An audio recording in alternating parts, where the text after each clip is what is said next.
Well, welcome back to none other than the Misty Boulevard show.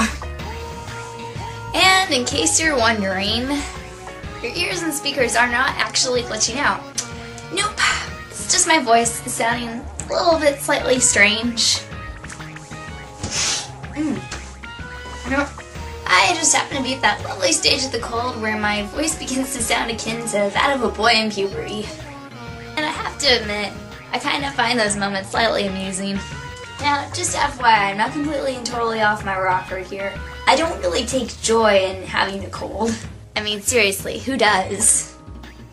But I have to admit now and then that I kind of find losing my voice a little bit slightly comical, maybe.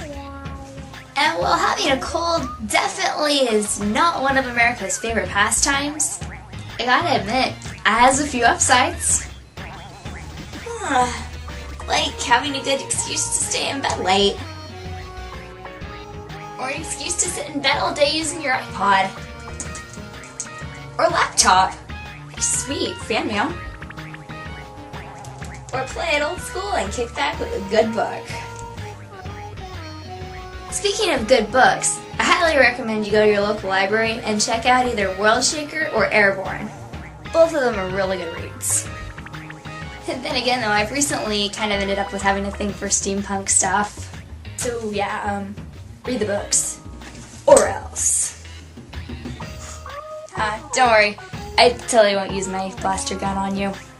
And yet on the other hand, I totally wouldn't put it past myself to use my wrist-mounted time warp machine.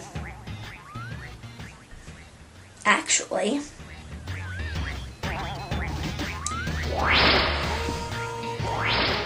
Oh, yeah, back now. Just kind of realized I shouldn't go time warping around the galaxy with my video camera still running. It kind of killed the batteries. Anyhow, if you ever decide to check either of those books out, you'll be in for a heck of an awesome airship ride.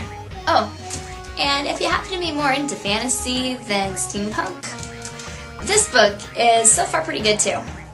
Although I can't tell you too much about it yet because I'm only on chapter 2. But the main character works as a library page, which is what I do for a living currently, so it's kind of cool for me. Oh, and for those of you who are total stereotypers and say, hey, how can you be a librarian? Where's your glasses? I'll make you happy here, okay? Oops.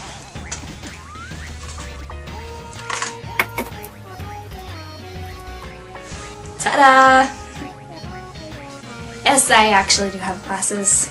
I just generally don't wear them because it's really only necessary for small print. But, you know, whatever. Anywho, this is Misty the Sick Librarian, signing off.